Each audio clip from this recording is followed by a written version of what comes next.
Cette révélation va vous bouleverser. Alors que l'Espagne tente de se relever d'une catastrophe naturelle dévastatrice, la visite royale suscite une indignation profonde et inattendue.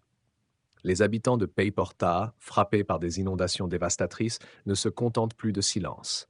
Face aux représentants de la monarchie, ils expriment une colère explosive, symbole d'une rupture de confiance. Vous êtes sur le point de découvrir ce que personne n'aurait imaginé. Une nation divisée, des citoyens à bout de nerfs et une famille royale sous le feu des critiques.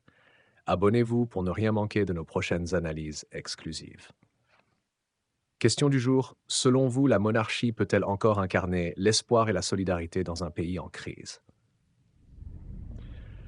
Le roi Philippe VI d'Espagne et la reine Laetitia se sont rendus dans la zone sinistrée de la région de Valence où des inondations d'une ampleur inédite ont bouleversé des vies, détruit des maisons et laissé des familles dans la détresse. Mais ce qui devait être un geste de soutien et de réconfort a pris une tournure inattendue et symbolique.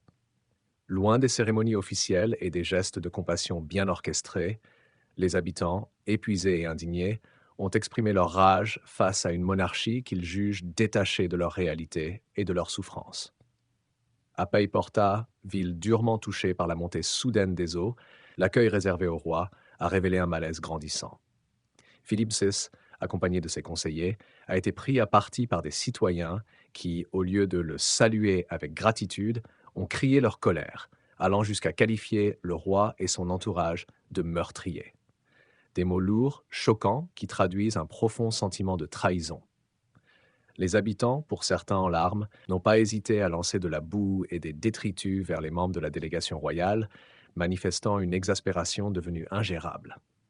Cette scène, choquante, met en lumière un fossé grandissant entre une partie de la population et ses représentants symboliques.